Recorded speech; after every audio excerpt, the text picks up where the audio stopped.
This is the 19th season of Bass Talk Live. BTL is presented by Bass Cat Boats, Strike King Lures, Aftco, Pro Guide Batteries, X-Zone Lures, Shoreline Boat and RV Repair, Spro, Gamakatsu, Big Bite Baits, The Bass Tank, Denali Rods, Beatdown Outdoors, and Sunline. BTL coming at you. Good morning, and welcome to another exciting edition of BTL Bass Talk Live, where we are going to talk about bass fishing. I'm kind of pumped up this morning because not only do we have it, there's very few guys that I would, not very few, I got a lot of friends in the industry, but this dude has been a friend of mine for a long time, through the ins and outs, through all sorts of different stuff. He's one of the few guys during the changes that would call up to just say, Matty Ice, how it going? Just to see what was up, just to chat. That is none other than the Cajun baby, Cliff Crochet, who's going to be on the show today. But then following Cliff Crochet, my buddy Austin Cranford, who also fishes the Bassmaster Opens, had a top 5 finish on Wheeler in the Opens last year in the Open EQs, is going to stop by the house. We're going to hook up the Bass Cat. We're going to make a little journey for the first monster crappie hunting session of 2023. That's we got frost on the ground for the last 4 or 5 nights. We got low winds, high skies, perfect conditions to catch crappie, or as today's guest would call them, sockeye, right, Cliff? Sockeye. You do a lot of sockeye fishing down there in Pierre Part? I don't. I do it about twice a year, right by my house when the water gets perfect, by this little bridge. And I know they're biting because everybody else shows up to catch them. Yeah. When they start showing up to catch them, we fish around. Jump in a boat every now and then, too. If one of my partners are there, we just jump in a boat with them. What are perfect sockeye conditions in South Louisiana? Is it spring? I mean, do you daub around the cypress knees? No, they catch them mostly like probably December, in the cold months. December through probably February. So like right now? Right now is game on. Or it's about to be coming up. But are you dipping for them or casting for them? Like how do you, because I'm doing the scope and hunting for them thing. It's like not even fishing in reality. It's more hunting is the way I would look at it. They scoping for them now on the end of big trees and stuff. Mm-hmm. Middle of the bayou. Just long jig rods stuff. Yeah, just diving around, checking them out. Pan that camera over to see what we're dealing with. You showed it before the show. We got all. Oh, yep. Last time we had kids running around. We still have kids running around. Those are the twins. What? What's up? Weren't you just dressed like Santa? No. I thought you had a Santa hat on before. Or was that your brother? Oh, we got the Grinch. Chippy Grinch. What's up? Yep, Grinch with the pants. We're 2 for 3 on kids with pants. That's a good start. Yeah. Well, it's the lazy morning. Yeah. Ben's at school. Okay, Ben's at school. Lee's supposed to be at school. I keep forgetting. I always think of Ben as Lee's size, but Lee is Ben's size now, and Ben is like a grown adult who's banging heads on the football field. Ben's kind of a little dude. Sometimes. I mean, sometimes he's on a football field catching passes across the middle, and sometimes he's crying because his brother got more Gatorade than him. How old is Ben now? Ben and Lee's like what, 6? Ben's 8, Lee's 6, twins are 3. You're like almost. I mean, you've done it, man. You got all 4 of them past the terrible 2s, which I hear can be a little stressful. I'm not real worried about the terrible 2s because you just kind of keep going. And if you could just get to dark, if you just get to nighttime, they'll go to sleep. I got you. Terrible 2s wasn't really what scared me. What scares me is when they get a little older, and we got 4 kids playing ball everywhere. We got about 4 trucks. I got to start splitting up my fishing tackle for 4 dudes. Oh yeah, that's going to be an issue. like even right here by the shed, like right now, we go fishing by the bayou. Yeah. I gotta tell him like you can't use that rod and reel. That's work. That's work rod and reel. This one's yours. You can use this one, but you can't touch that one. And they're like, why? I'm like, dude, you want shoes next year or not? Like, if you want new shoes to go to school, don't touch this rod because I need that to make some money. I do remember we were at an event sometime probably about 10 years ago. So Dino Rojas's kid, Austin, is in college now, fishing collegiately. He's fishing some of the one bass stuff on the AAA side, catching them. But I remember back when he was 10, 11 years old, Dean gets to a tournament.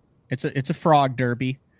And he goes to pull his go-to tournament-ready frog boxes out of the truck, and they are gone.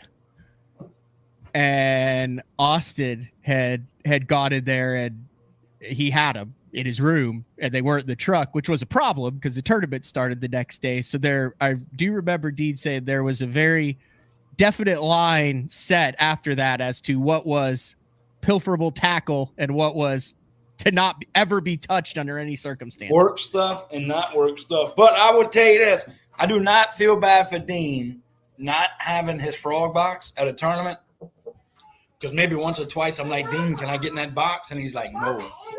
He is protective of his frog box, isn't he? I'm like, Dean, like, can I borrow a couple? He's like, I got some used ones. I'm like, bro, what's up with that? Like, They sink. That's not true. He always took care of me, but he would not give you. He never gave me like free reign. Yeah. You need two. All right, here you go. But he's never given me like. And he's got 1 billion of them. Yeah. He built a house on frogs. Yeah. The only thing that I've gotten off now, I will say this: he's the most prized possession that I've ever gotten off Dean. I had to do something for, right? Like it was a trade. Like there's something. Oh, bro, you gotta look out for one, bro. You gotta look out for one. So we were at a. What have you done for me lately? Have you ever heard that? What have you done for me lately? Yep, the whiff 'em. That's what Jeffries used to always say. The what's in it for me. Yeah. The whiff 'em. What's the whiff 'em here, Panger? It was an evening after the tournament. The tournament was over. He had a couple buddies over that were from the area, and they were enjoying some Jack and Cokes. Well, they ran out of Cokes, and it was late at night, and we started looking around, and it was like 18 miles away was the nearest. Well, the guy, he's like, Panger, go get me some Cokes. And I said, well, I'm like here to work too. Like I'm not your service guy. And I said, I took the whiff of it. I said, you know, that wart box that you got? I said, you let me pick one original wiggle wart out of that box and I'll go get a 12-pack of Cokes. And he said, deal. And that is how I got my one and only Phantom Green original Storm wiggle wart. I went and got a 12-pack of Coke for Dean Rojas at 11 o'clock at night. Because you had leverage on a leverage deal. How about no, that? I wasn't drinking at all. Like I just was going to get, Coke for him. I was working for Jeffries, late into the night. So I ended up and I opened it up and he about had a cow when I said, I want that one. And I said, well, there are no stipulations here. Do you want the 12-pack or not? You want the Coca-Colas to go with the J? He said, okay, you can have it. How about that? That's what I'm talking about. Taking advantage of the situation. Yeah. Do you remember the first frog fish you ever caught? Or was that just kind of growing up in diapers, you threw a frog around the swamp? No, I remember the first frog fish I caught. Not like open water frog fish. I remember it. It was April of 2006, right? So you gotta remember, we didn't have all the clips and stuff. I feel like I'm old, but you couldn't just Google or whatever, find. YouTube wasn't there. You couldn't just find everything. But Dean had been doing the frog deal, right? And man, I was all pumped up into it, whatever. And that was before you could really get his frogs easily. You know what I mean? So I started with a Scum Frog Trophy Series. This was in 2006. And scouting for BFL, fishing cypress trees, and Lil Biosaurum, had current, couldn't get a flipping bite on, thought they should be on a spinner bait, they wasn't. But I threw that scum frog over some eelgrass, little patch of eelgrass that had a little current on it. It come up and smoked it, and I was like, one that looked like that. it was a black one. They don't even make them. Oh, there it is, right there. Now, Is that kind of what it looked like? yes. So I'm throwing Really? that dude, and I'm like, oh my god, this is awesome. Fit down here, this was 06. Nobody's really. Yeah. And then, so I went to another bayou, and I caught a couple. So the tournament, I'm fishing BFL, and I'm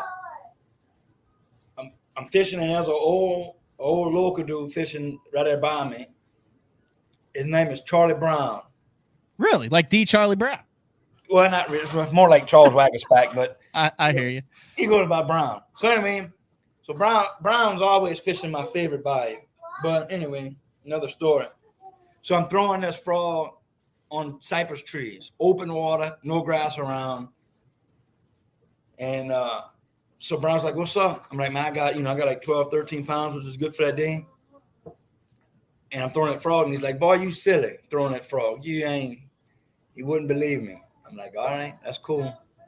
And I ended up catching on a frog that tournament, BFL, Louisiana Division, April 2006. And that's where the addiction started. I just pulled it up right now. Dufour won that on Bayou Black. Chuck Dufour won it, Bayou Black. Bojack was second, I think, and I was third. And it was all within like 4 ounces. Yeah, here, I'll pull it up. You weren't kidding. It was oh no, I can't. I just was gonna start naming Louisiana Division anglers. That's a bad idea for a guy from Oklahoma. Do it. You got it. Chuck Dufour, 13-14. John Burns was second with 13-9. There's Cliff Crochet, third place, 13-4. Bill Burns, is he related to John Burns? They're brothers from Gautier, Mississippi. Are they studs? They were. Yeah, Bill won a super tournament back in the day in 05. But there were 2 dudes in their daddy that came from Mississippi, and they fished Louisiana Division. And they were cool because they worked as a team, and they were pretty good hands. So, yeah, they did a good job down here. Did you have a chance to win that one? Like, did you farm any of them, or were you 100%? What's that? In that derby? Because you were only 10 ounces off the win. So the deal with in that tournament is I was fishing cypress trees and had a little current on it. In my co-angler, in the back, there was a like this perfect little cast, and he's like, "Hey, bro, you get it, And I'm like, "Nah, you got it. It's yours." And he makes a cast and catch like a 3-pounder, and he had a good tournament. Can you go to the co-anglers on that list? Yeah. Mike, what's Mike's name? Mike Turret. Mike Truitt. Yep. Truitt. Did he finish second with 11:07? Yep. Wow. So you had a second and a third in that BFL. Was he throwing a frog too? He was throwing a buzzbait, but he gave me he gave me a cast. And he's like, make that cast right there. And I'm like, nah, you got it. And he catches a good fish. And that would have given you the win. I think so. It would have made things interesting. Yeah. But that right there was the first tournament that I caught him on a frog and had it kind of like dialed in on purpose. Didn't really have it dialed in. That was my first experience. You remember what you were throwing it on? I mean, did you have the right stuff, or were you looking back? Were you like, I can't believe I was throwing that scum frog on that? No, I was throwing it on. I mean exactly what I was throwing it on. I was throwing it on green Corrado. Ooh, the old green Corrado. Green Corrado. 5-3-1. No, it was 6-3-1. Okay. I was throwing it 50-pound Power Pro. And they made a rod. Falcon made one. I think it was a 7.2. It was a 7.2 Cara. It was a heavy rod. Mm-hmm. That's the rod I used to throw them on. Because they didn't really have frog rods back then. Guys threw them mainly on flipping sticks, didn't they? Yeah. Yeah, we didn't know we hadn't learned about the tip yet and all that stuff. And then Oh, it wasn't that far after. Then you started fishing the opens that year. Yeah, so what happened was 06 was a pretty good year for me Yep. locally, and started chasing that light at the end of the tunnel. 06 was good BFLs and Federation for me. I competed locally. So I thought let's take one more jump, see how I go. I didn't realize the year you qualified was like a tailor-made Cajun baby Central Division. Manny, Louisiana, Sam Rayburn, and Morgan City, Louisiana. You went 22nd, 7th, and 3rd. That had to there hasn't been a division that's been in your wheelhouse since then, has there? But we've had a Red River and a Basin back on the same schedule. Mm-hmm. I mean that schedule looks great on paper, but I don't spend much time at Toledo Bend. Only when I fish tournaments there, and that's a big old nasty place, bro. It's not like I have any advantage there. You know, I'm probably at more of a disadvantage over there than anywhere else. Dude, I cannot figure that place out. It absolutely kicks my ass every time I am there. Every time. The cool thing about Rayburn was back then, you know, Rayburn now kicks out 20-pound bags like nothing. Mm-hmm. At that tournament right there, I averaged like 14 pounds a day and finished 8th. So check this out. Here's a behind-the-scenes story. 2009 Central Open Toledo Bend. I run into this dude named Jason Christie. When was this? 09. Christie hadn't been out just yet. You know what I mean? Yeah, he was still over on FLW. He was still a myth. Like he was. We knew about him. We knew about him in Oklahoma. We knew about him. Do you know a dude? I think the dude's name is Eric Spence. I do not. I think he's from that Tulsa area. I think it's Eric Spence. So I'm fishing this backwater at Toledo Bend, right? In the tournament. There's this dude, I'm pretty sure his name is Eric Spence. Fishes Grand all the time. This is way back when. Like, you don't just end up in this backwater, right? Because you had to, like, just back under. So we fishing, and we come around the corner. Then this dude ain't told me nothing about this backwater. Nothing. Zero. We come around the corner, and there's Jason Christie. Dude, and I could tell his eye. I don't even know this dude. I don't know him. I don't know nothing about nothing. This dude his eyes could have killed somebody. That's how he looks at me all the time. I'm like, damn, bro, whatever. So we just keep fishing, whatever. It's all good. Well, come to find out, Christie and Eric Spence had scouted together in that backwater. So when Christie saw us, he was not happy. Human nature thinks that the dude brought me in there. And it really didn't. And I talked to Christie since. Like I talked to him in the next term, whatever. I'm like, hey, dude, that dude didn't bring me in there. Gotcha. He thought he was getting undercut by his partner. Yeah, by the dude that scouted with him, which the dude 100% did not do that. How'd you find that? Did you just be in a river rat? You really want to hear the story? Yeah, I really want to hear that story. It's 14 years ago. Good job. So here's what happened. I'll give you the short version of it, right? Mm-hmm. This was a turning point in my life.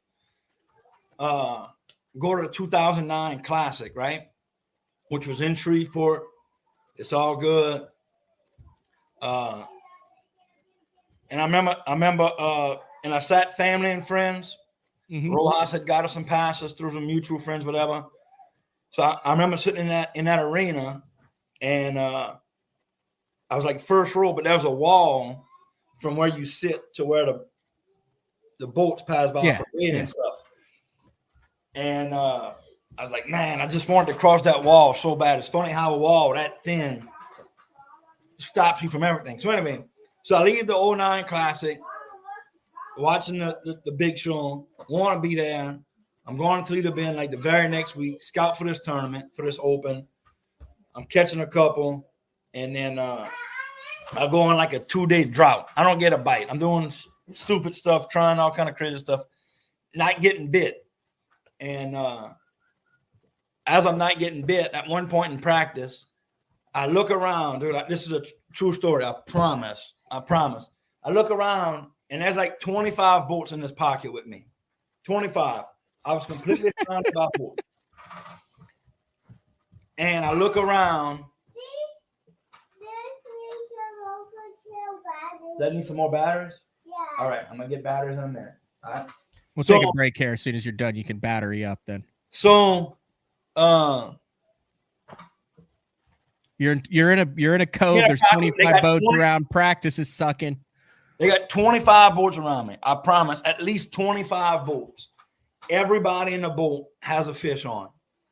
So they got like 50 people. I'm surrounded by like 50 people in 25 boats. Everybody has a fish. Dude, I go into a state of pissed offness. I was fuming. I was mad. I was sweating.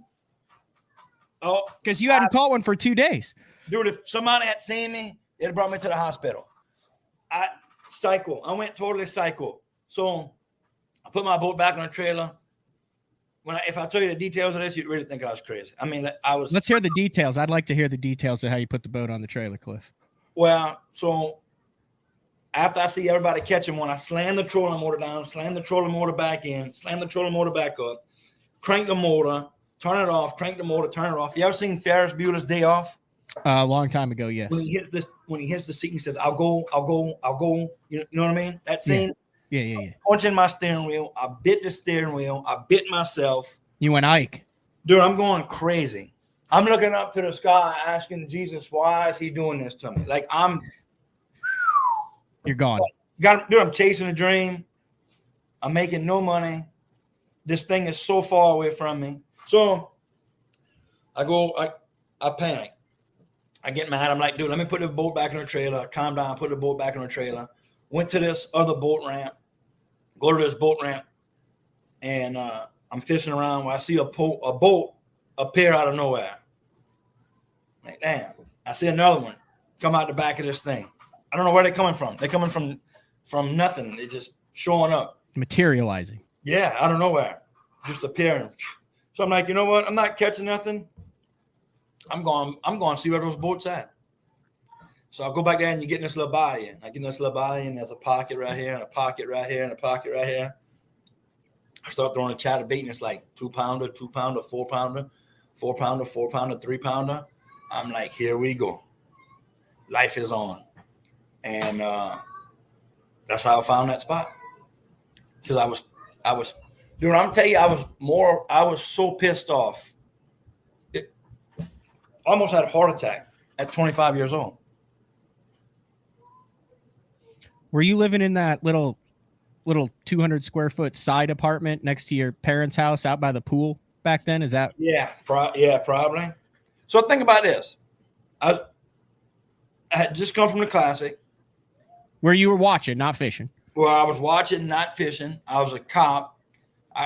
I'm chasing this fishing dream a little bit. Fishing 3 opens, trying to fish every tournament I can around the house. Mm-hmm. I got $2,500 on my credit cards. I can never pay down, which at the time I thought was a lot of money. I was like, oh my God, I'm in debt.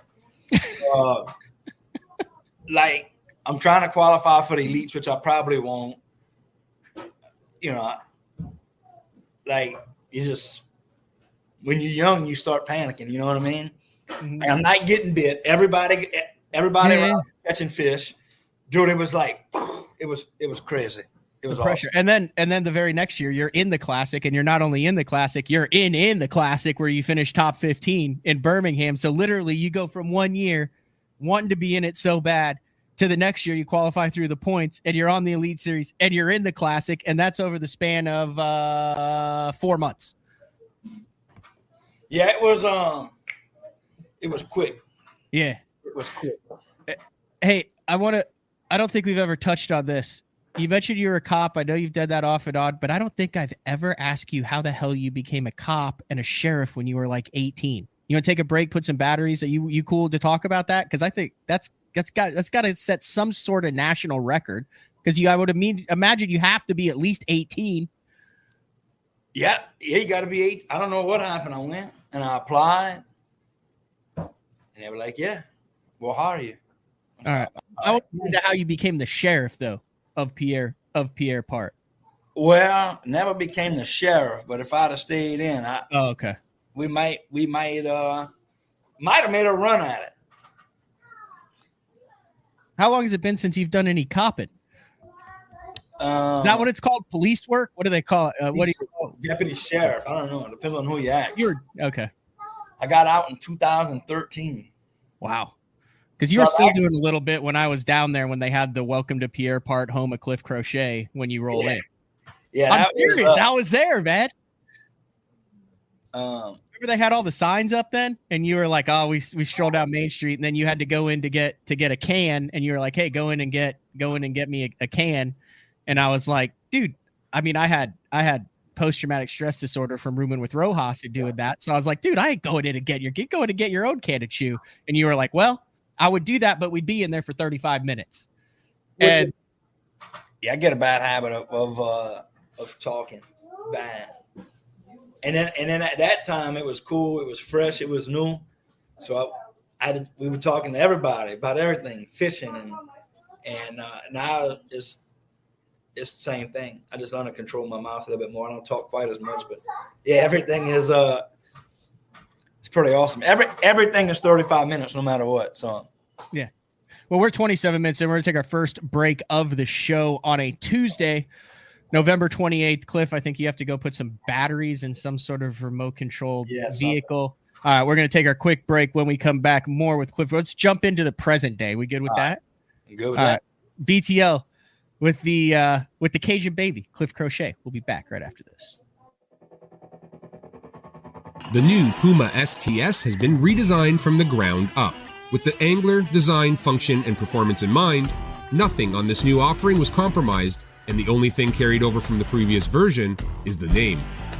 Based on the Soft Touch series hull that started with the flagship Jaguar, this new model is nimble and performs incredibly well at all speeds with either a 250 or 300 horsepower engine. Featuring a new 96-inch wide-body footprint, this hull measures out at 20 foot 7 inches in length. Industry-leading design coupled with tournament-winning performance. The Puma STS from Basscat.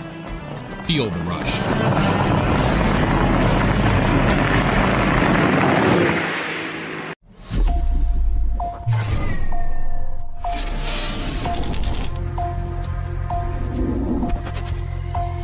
Everything you need, one legendary brand. Taiwan Strike King. All right, guys, if you're a construction worker, soccer dad, soccer mom, you want to be outdoors, you've seen the Reaper. This right here is the zip-up full Reaper, but it's windproof, folks, windproof. And it actually has the mast built in. It's behind me. I mean, if you can look good, feel good, and stay warm, you better check it out. It's the zip-up Reaper. That's right, windproof. Elite Series Pro Daryl Gleason here. My Pro Guide batteries keep me going on those long tournament days and long practice days. Always plenty of juice, never fail. The best part about Pro Guide batteries, it's the people behind the company. They have over 40 years experience in the battery business, keeping all of us fishermen out on the water longer, catching more fish. Check them out at ProGuideBatteries.com. What's up, Bass Talk Live fans? Brandon Polnick here. And ever since I won a couple Bassmaster Elite Series events on X-Zone Lures, I've been getting a bunch of questions of what makes them so special and different. And really, the truth is, it's in the details. The little details, things like no cheap fillers in their plastic. That gives you more lifelike action, more realistic and vibrant colors. But don't just take my word for it. Go to www.xzonelures.com and check them out for yourself. Have you considered purchasing new electronics for your rig? The type of mounts you choose to protect your investment should be part of the decision-making process. No matter if you prefer 1, 2, or 3 graphs up front, Beatdown Outdoors has a solution for you. Adjustable, versatile, rigid, and made in the USA. What's your ultimate electronics setup? Check out the full selection of Beatdown Outdoors products by visiting beatdownoutdoors.com. All right, welcome back, BTL on a Tuesday, talking with Cliff Crochet. And while we were talking about old school, Last week, we had Mark Jeffries and Mike McClellan on when we talked about kind of the passing of Big Dave Smith, the man who makes all of the trophies. He's in a lot of sports Hall of Fames in Oklahoma, did a lot for the fishing industry and left quite the legacy behind. And I didn't know if it had been made public or not, but I see some guys posted online too. Old school angler, well liked by all of his peers, former Elite Series pro Mark Tucker, also passed away over the weekend. Yeah, it was a bad deal. I don't really feel comfortable to talk about any of the details. It was unexpected, but fished the Elite Series from 06 to 010. Really well-liked guy. I'll always remember his 2011 Central Open win on Louisville, where he was throwing a rogue jerkbait and then weighting it. So I can't remember whether it was either slowly rising or slowly sinking, but absolutely blew that one out of the water. Dude was built too, as far as just a muscly guy, but really quiet, soft-spoken. Kind of stopped fishing the Elite Series in 2010, just when I was getting on the road covering it, but well-respected, liked by his peers, and thoughts and prayers with Mark Tucker's family. You were on the same. Do you have any Mark Tucker stories there, Cliff? Yeah, I do. So Jaffly Base in 2013 or so. Mm-hmm. That's when the Open came here for the first time. I think Cliff won that one. Yep. Cliff Pace. Probably two, yeah. So I'm hanging out doing a deal, and they needed an observer. So I'm an observer. I jump in with Mark Tucker, who was Mark Tucker at the time. You know what I'm saying? Intimidating, man. He's an intimidating dude. Like in a nice way, just very quiet. Mark talked slow.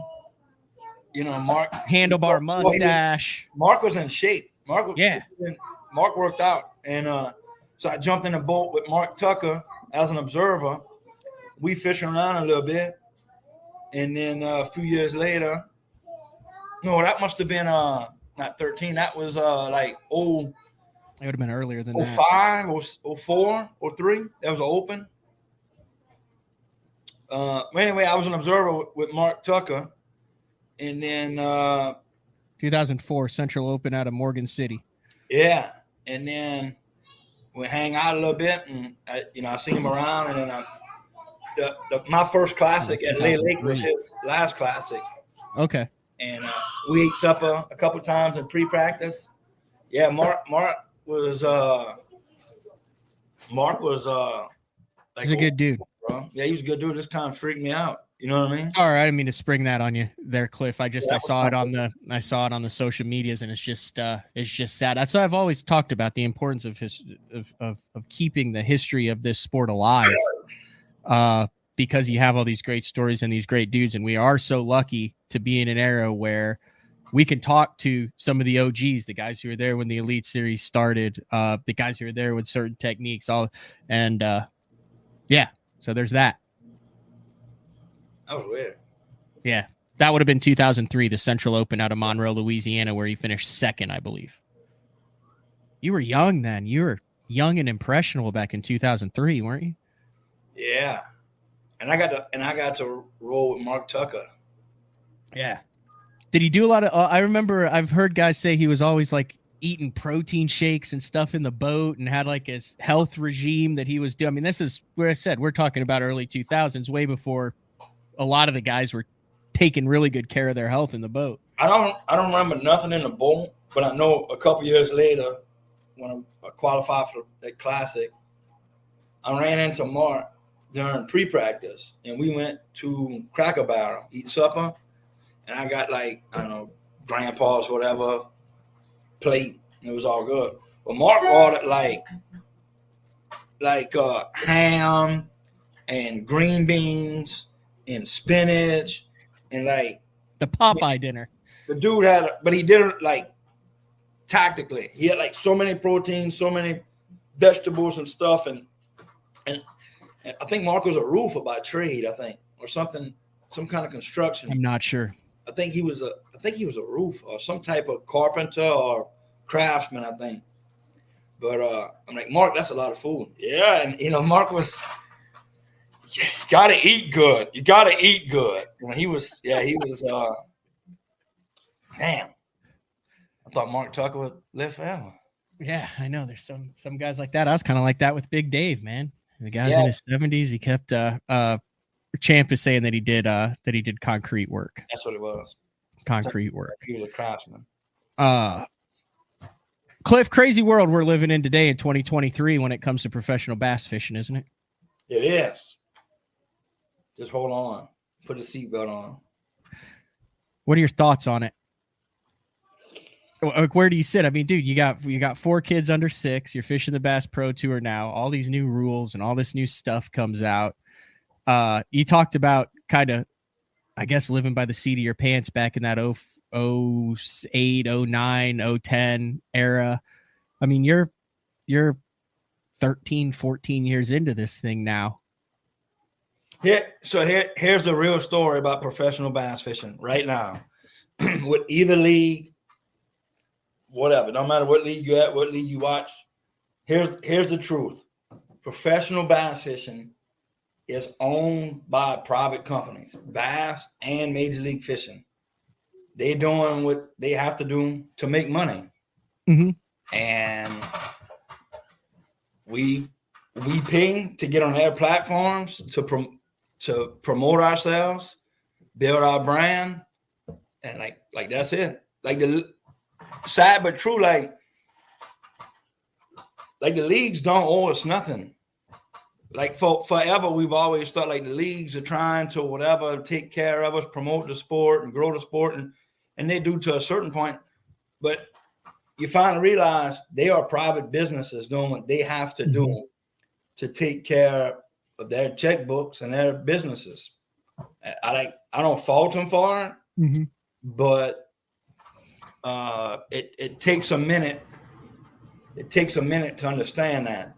And on the flip side, I'm just using them. And you're a private business in yourself, though, too. All the anglers are private businesses, also using the organization, just like the organizations are using the anglers in a way. Yeah, it's the with them. It's the what's in it for me deal. Yeah, well, I'm a paying customer. Like I choose to pay there. Yep. And I'm using that platform to build my brand.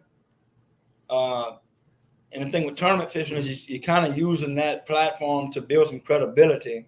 Mm-hmm. You can go out and promote and sell products and stuff. But the biggest thing is it takes a minute to understand that.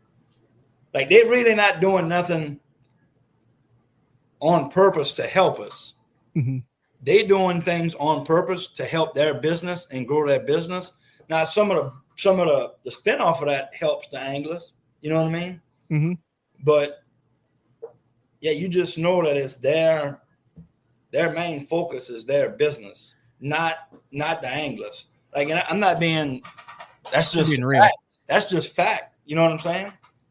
They whether it's as long as they got anglers fishing, dude, it's all good. They're not trying to hurt us, but you just have to understand that it's their business that they're worried about. A couple of things I wanted to talk with you that really impact you, that were the changes, and I'd like to get your thoughts on that. First one, and I don't know how much you can go into this or talk about it, but I know, that's well played.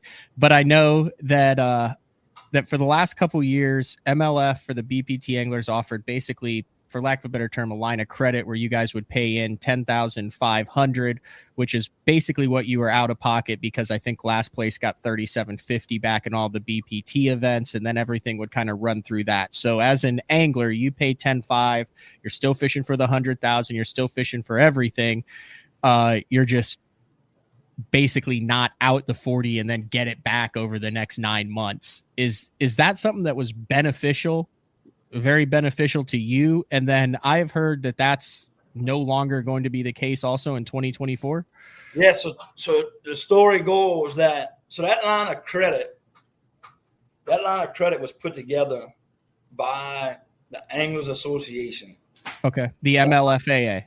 Correct. That line of credit was put together by the Anglers Association. That was an idea brought up by anglers, put together by anglers. And they said, yeah, that makes sense. Let's try to make this happen. And they did. Correct. But that was an angler-driven, angler group thing. That wasn't so give credit to the Anglers Association. If I start naming names, I'll forget somebody. I know Big Yeah, Daddy, that's fine. You're good. Brandon Cole, to that whole group. So that was an angler thing. Now Major League Fishing as an organization agreed to let us to accept that money in that style. So give them credit for that. But that was an angler driven deal. Okay. Because Major League Fishing was still getting their money. They didn't care where it came from, but it made it easier for the anglers. But yeah, that was a big point in my career, big time. Because what happens is, so for entry fees, check this out. You ready? Yep. So when entry fees, and this goes for all organizations, right? So when you start paying entry fees in November, because that's when we start paying them, November, you pay $5,000 or $8,000, however it goes, right? So that money goes into that business, and they do whatever they have to do with it, whether it's capital investments or who knows, whatever they do with it. There and get interest on it, whatever. Or whatever they do with it, I don't know. But I know that at one point in my career, that money was on a MasterCard, right? Oof. So that money, so basically what I did was I gave you money to put in your business that I paid for, that I paid the interest on. You know what I'm saying? Yeah. So that, or if it's, let's say I had the cash to pay it, that's still $5,000 cash or $8,000 cash that I don't have in my house, my hand, because I gave it to you. Knowing you're going to get it back 8 months down the road. At a certain point, you got interest-free money. You know what I'm saying? Yep. So the line of credit was a big deal for me because they were dealing with the bank's money. They wasn't dealing with Cliff's money or Cliff's credit card. We had somebody else fronting the money, which was which I think was great. So basically what would happen was, let's say you cash a $10,000 check, your $3,750 would come out of it, and then a $7,300 check would come to Cliff Crochet from the MLFAA. Correct. So Okay. Major League Fishing Anglers Association had a line of credit. They would pay the entry fees for all the anglers. And then Major League Fishing Bass Pro Tour would pay the Anglers Association the entire payback. The Anglers Association would pay the note at the bank.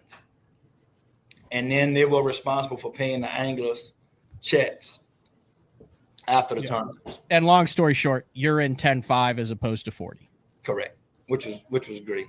Right. Which you were still in 10-5. It's just you got that 10-5 back in tiny little chunks. Well, if you never cashed a check, you were out 10-5. Correct. Okay. So, but that's not the case this year, from what I've heard. This year is back to so they didn't pay the whole field. So okay, I got you. So you can't do it. Correct. That's gotta suck. That sucks. That sucks bad. For me personally, I think entry fees are the devil. Entry fees were a horrible deal early in my career. Now I'm my business is better. My brand has grown, so I can. It's not as much as a backbreak as it was at one point in my career, but yeah, entry fees are the devil for me. And let me tell you this too, just to add this on. So I hate entry fees. So for the guy that says, well, if you take entry fees out, the payout goes down. So here's the story. The organizations have X amount of dollars that they put towards the entry fees. I'm sorry, X amount of dollars that they put towards the payouts, right? Yep. It's over 100%, I believe, on the Elite Series of Major League Fishing. It's one of the few organizations that are over 100% at the top level. And at one time, Major League Fishing was over 100% too. I don't know. And I don't know what percentage, what organization is that now, but fact, they have money that the organizations have money that they put into the payout, right? So in my opinion, that should be the payout. He said, well, Cliff, we want to fish for more money. Well, Matt, if you want to gamble more money, you need to go bet on yourself on that side, on the side pot. You know what I mean? And then y'all can fish for more money. The gambling side of the sport and betting on yourself is I'm not really excited about it. You know, I don't really like it. And I'm sure there's somebody right now saying, well, you need to catch more fish and you like it. Well, I still wouldn't like it. I don't like paying entry fees. So I don't like it. Now, I mean, you have been able to brand yourself again. What's that, a redfin hat that you've got on now? Yeah, I did a couple. You had the Cast King hook. I mean, you're branded. There's a lot of. Well, there's the K2. You still with the K2 coolers. Yeah, K2 has been long. How long is that? That's got to be over a decade. K2 Rattle Trap's original too, isn't it? K2 Rattle Trap, Power Pole. That's all been since Power Pole was the first in 2009. I got. That's like before everyone had them. I got like a 40 off Power Pole deal. That was that was one of my first sponsor deals. Rattle Trap has been around since 2011. We've been together, and I think K2 is 11 or 12. I mean, full disclosure, you've been through the ringer the last couple months because at first you were like, hell, I'm not even going to requalify for the 2023 BPT. Then you're like, I'm back in. Then you're like, holy crap, they're going to cut to 50 and 25. And like you said it yourself, you haven't caught them as good as you wanted to. So now you're back in, which is good.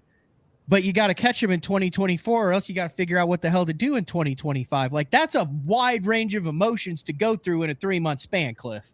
And on top of that, you get news from your boat company that your contract's not being renewed either. So you throw that all up in the mix, and life is good. So you got to. So what are you running this year? So you got to find a new boat company. You're not sure if you're back on a tour. Then you are back in, like you said. Then you got to catch them really good to get back in. Entry fees are back. It's been an interesting couple months. So what you do with all that? Keep on smiling. Just keep on smiling and yeah, so it works out. Now, with that being said, I wish I'd have listened earlier in my career about building a brand and social media and content, that whole deal. I started about 10 years too late, but that's the side of the game that you make sure you handle, because people, that way you still offer some value to somebody somewhere, no matter where you fish or what you're doing. As long as you're polite and happy and having fun and helping people catch more fish, you'll be all right. So you'll be all right because you do all those things very well. So where are we at on the boat deal? Because if I'm a boat company, I want the Cajun Baby in my boat, because if it can go a year with the Cajun Baby behind the wheel, that's a dang good boat. Yeah, I ordered one. But I don't know. I guess I'm still under contract with the old one. The new one's getting built. So what we're going to do is we're going to build it up. We're going to build it up to a release on BTL. Once I figure out nobody's going to sue me or void any deals by speaking of it. Okay. You just let me know, dude. You've always had an open door policy when it comes to Bass Talk Live. I mean, heck, you were one of the original guys sporting the Bass Zone logo on the lid in 2010 on the Elite Series. I saw that hat the other day. I got it somewhere. Kevin has a good idea. He thinks you should. I think you should start charging for it. Cliff could read poetry on YouTube, and everybody would watch it. All right. The one other thing that I wanted to talk about was the cut to 50, and for lack of a better term, fishing for your life. I've heard rumors through the I wouldn't even say rumors. I've heard discussions. I don't like to talk about rumors. I've heard discussions that there's a chance that 50 number could get moved to 65. I've heard that it's hard and fast at 50. I've heard a number of different things from a number of different anglers in a number of different positions within the MLF organization. But as it stands now, you go into 2024 basically needing to finish in the top 25 in the Angler of the Year standings to secure your spot in 25, which then will be 50 anglers. I mean, are you like pumped up? Are you getting pumped up like you were for that 2010 Classic and season? Like, all right, here we go. I'm pulling it all together in 24 and we're having a year. Because, dude, you've had top 10 Angler of the Year seasons on the Elite Series against King Kong, against the Skeets, the Edwins, the Kevins. I mean, you've been in the top 10 of that stuff. You've competed at that level before, so you know it's there. Yeah, well, I think it sucks that we couldn't 80. We're cutting from 80. That's disappointing, but that's a whole nother conversation. On the water, fishing wise, it's a challenge to compete at that level. But I'm looking forward to it. Yeah, it is kind of a shake up and like get it together, get out. You know what I mean? Mm-hmm. And we're going back to every fish counts. And I've had this problem in my career before where I try to force things. I try to like make a statement about how I fish. Big frog, frogging and flipping and I know I can go catch that over there, but I want to go catch. I know I can go catch, 12 pounds here, but I want to try to catch 16 over here. You're gonna run up the river on Cherokee and hit a 20 bagger. Yeah, which and then after you do that the first day, the cold front passes through. Instead of having enough sense to back out and finesse fish and survive, I'm gonna show you how I'm gonna show you how great that pattern was. I'm gonna stick with the crankbait pattern forever and zero. But no, the plan is to just have more common sense. Try not to just have common sense. You know what I mean? Mm-hmm. Kyle says you need to throw a Cinco all year for scoreable fish. Chris says you need to keep the finesse rods handy. I just can't. I don't see you doing that. That's not the Cajun baby. So here's the real story. Back in 2010, my rookie season on the Elites, I probably caught more fish. I don't know how many I caught, but I did catch a bunch of fish from the drop shot that year. Because I was hanging with Jeff Freeman. Remember Jeff Freeman from Virginia? Yeah. And Big Mike and them. Yep. So I threw a drop shot a lot. So I can do it. But yeah, it'll be a lot of it won't be a Cinco, it'll be a net bait ion. Be proper. I got you. But it'll be a lot of chatterbaits, it'll be a lot of Cincos, it'll be a lot of drop shots, it'll be quarter ounce rattle traps, basic stuff. Maybe flipping maybe instead of flipping a jig or a beaver, maybe it'll be a small pocket cross something. I got just very simple, and even if it's not true finesse, I do plan on dialing back just a little bit. Cliff, I would say if there was ever a year, take this for what it's worth, but if there was ever a year to have a YouTube series following you throughout the year, with everything that you have on the line, both home and on the water, dude, 2024 is the year, man. I mean, you have every element there for one of the greatest survival, comeback, thriving stories ever. And I think you got a lot more people rooting for you than you even realize, who have grown up watching, rooting for, and relating to the Cajun baby and the way you fish and the way you go about life and your attitude. Like, I think there's some meat on that bone. Yeah, it'll be interesting. Working on some stuff right now. Did some work with Bud Cepaletti a few weeks ago. Yep. Featherweight. They put out some good stuff. Trying to get something going, but not so much the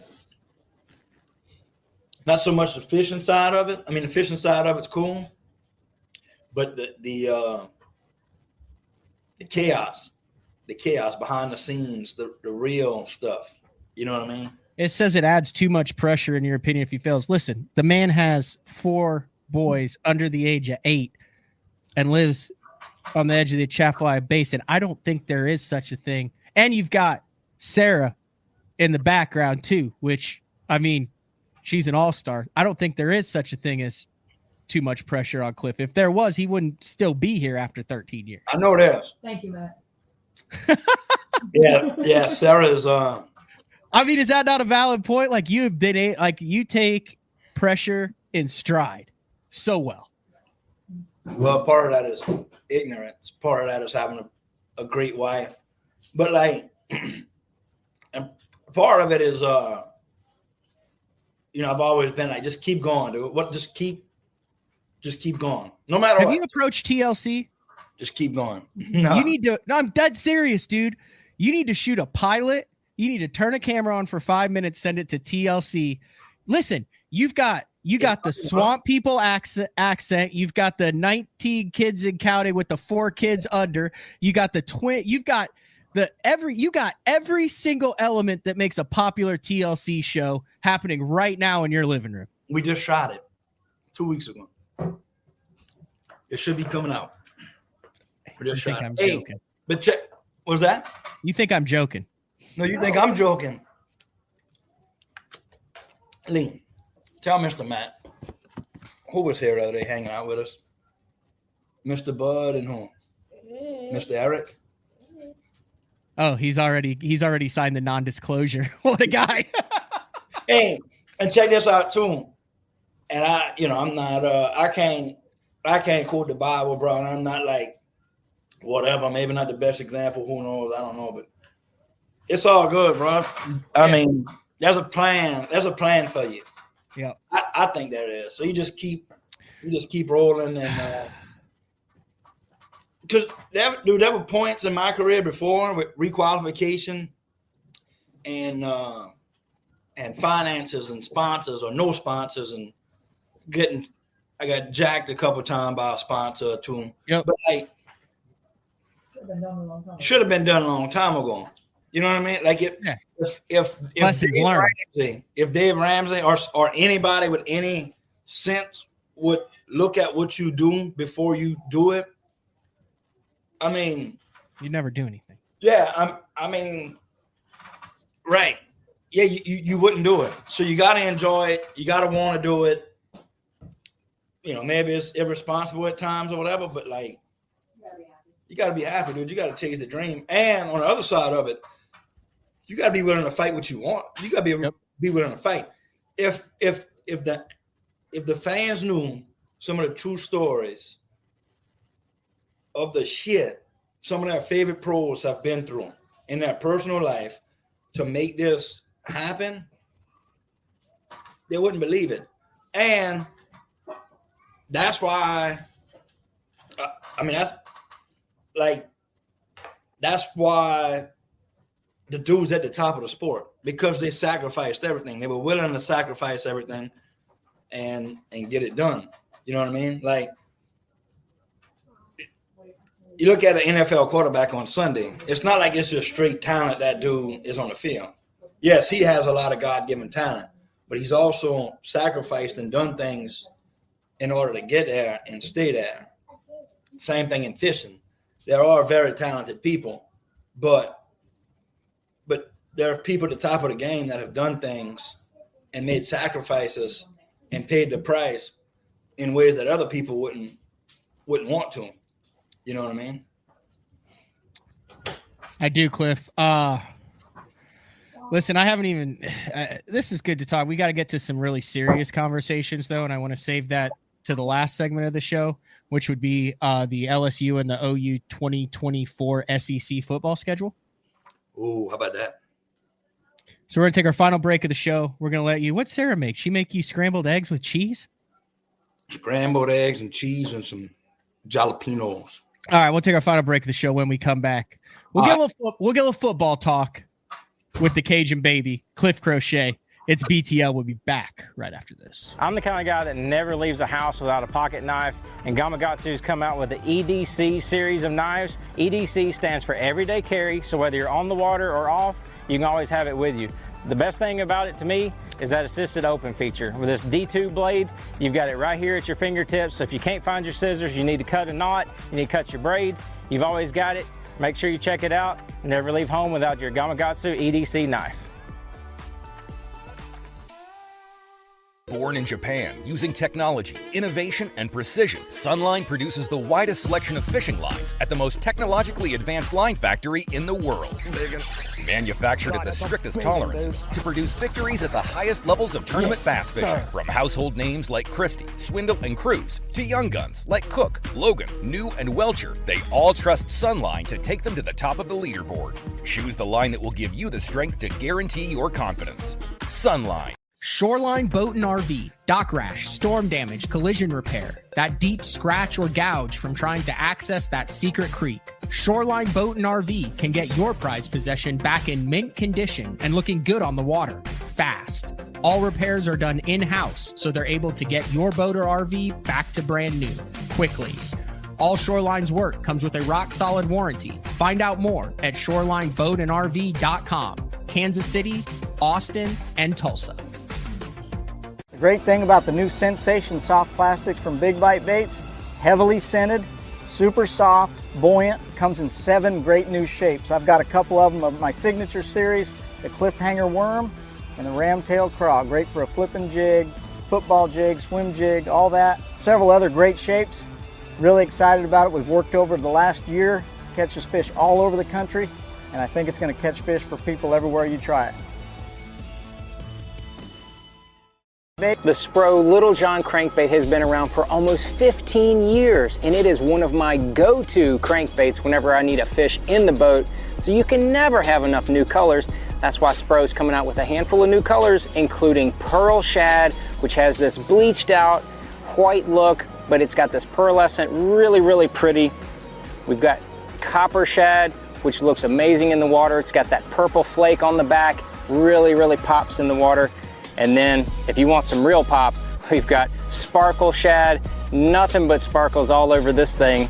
And then last but not least, we've got the matte Sexy Shad, just a really different looking color for a crankbait. So you want to give them a little different look, that matte Sexy Shad is definitely the one to go with. All these colors are available in the original Little John and the MD.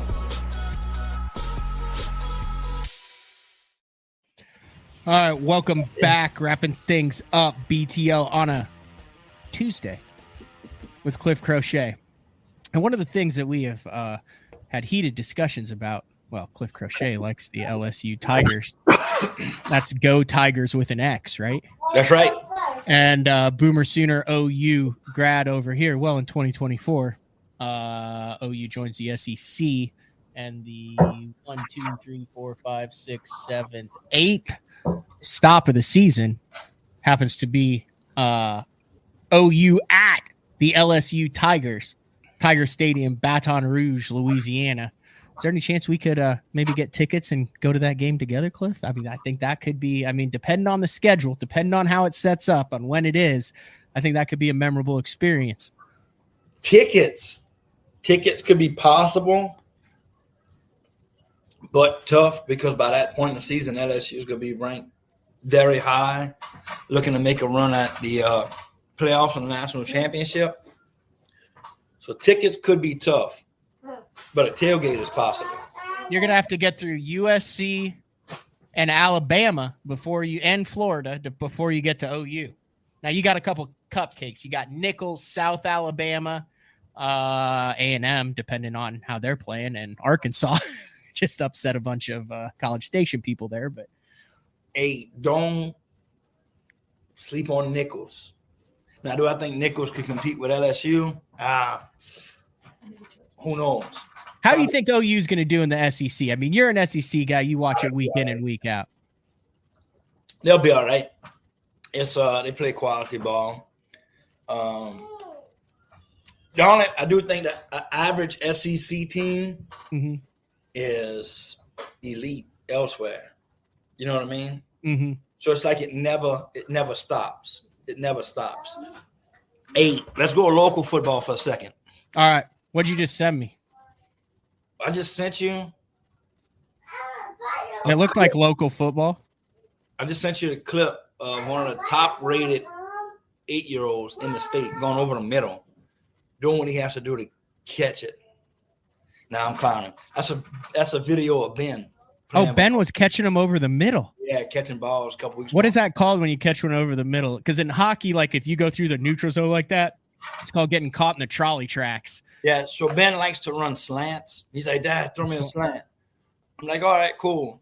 But he ain't figured out yet that the Grim Reaper lives in the middle. And if you catch it in the wrong situation, you know, pain's coming. But he don't know that yet. I'll try to teach him and he'll figure it out on his own. But so Ben played a bunch of ball, and then local high school teams all did good too. And one I'm involved with, Assumption, made it to the 3rd round of the playoffs, lost in double overtime in the 3rd round playoff game. Oh, that was fun. You coach? I do. Did you throw a clipboard? No, believe it or not, I'm up in the box. Really, with a headset? Yeah, talking to the coordinator. And, dude, that's the funnest way to watch a football game ever. Like, quiet, unemotional, looking at the scenarios, just thinking like, hey, coach, you want a timeout right here? Or what you got coming? It's a different way to watch a game.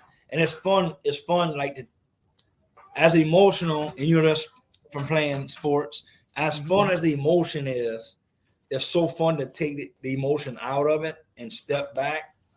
And you're like, why? You know, when you're watching that game at Chelsea, like, why did they throw the ball right there? Why did they run it? Well, but you don't know is the conversations they had during the week about what they saw the other team doing. Like, it's cool to be in on that stuff. I like it. Anything else you want to get in here before I let you get back to family time at the Crochet household during the holiday season? Let me go. We're just getting started. We're about to go for a marathon. Dude, I got to go crappie fishing. What else do you want to talk about? Nothing. What you want to talk about? It's all good, bro. Life is good. I know. I'm excited to go fishing. And Lee, you caught a frogfish yet? Lee. Have you caught a frogfish yet, or have you punched anything out of them mats? You like flipping cypress? Listen to this. Tell them what's your favorite bait to go fish by the bridge with. A drop shot. Oh no, the Cajun baby!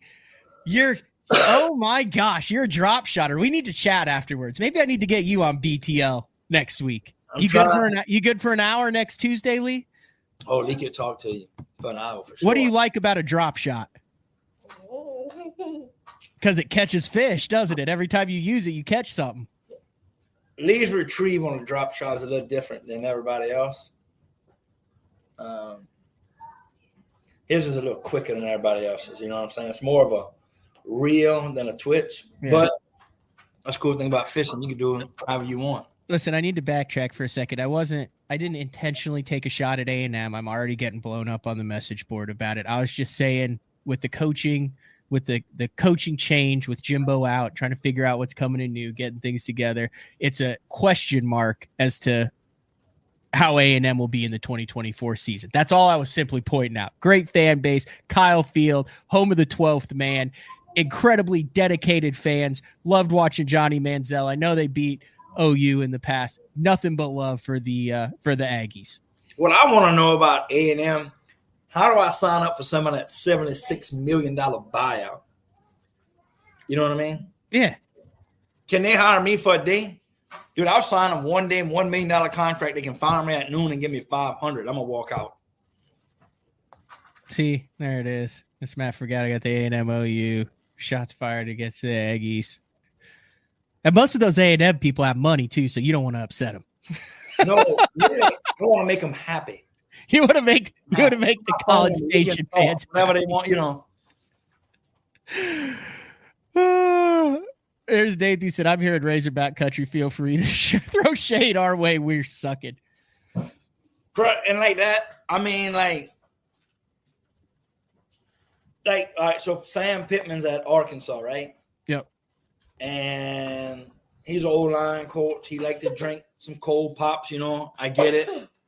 I mean, you'd almost like to see him as a head coach in 2000. Yeah. Like if you could take him today, put him back in 2000, no NIL, no transfer, just straight up ball. I don't know. Kind of feel like Sam Pittman. I kind of feel like Sam Pittman because maybe this will get him going. If you put like NIL to like Sarah, no matter how fast you move, they still saw you. Like if you compare NIL to forward facing sonar, that's kind of how I like Sam Pittman, the NIL, and Cliff Crochet, the forward facing sonar. Like I kind of know how he feels. You know what I mean? Yeah. Lee like a 4.5-inch drop shot worm or a 6-inch guy. Is he nose hooking or Texas rigging? Texas rigging. Old school shank. 1/0 straight shank. 6-inch straight tail. It's a man after my own heart. 1/8 ounce weight. Oh, 1/8 ounce. See, I always go heavy. Well, I mean, we throwing it in the mud. You know what I mean? Yeah, I hear you. All right, Cliff. You're throwing it, probably 8 foot or more, or 6 foot or more. Yeah, 6 foot or more is probably safe.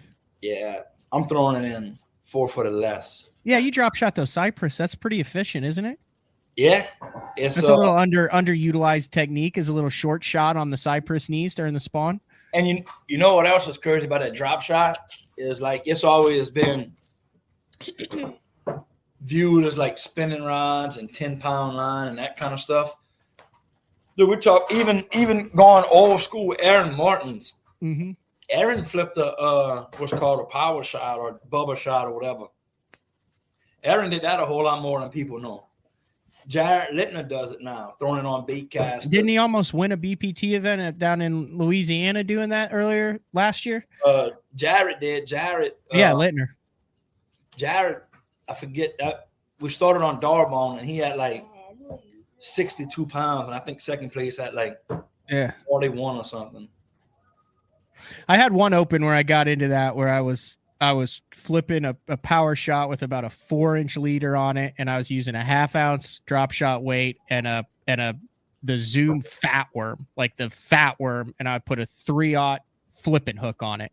And I was flipping it up there, and it would just go, don't swim off, and I caught. So it was so much fun.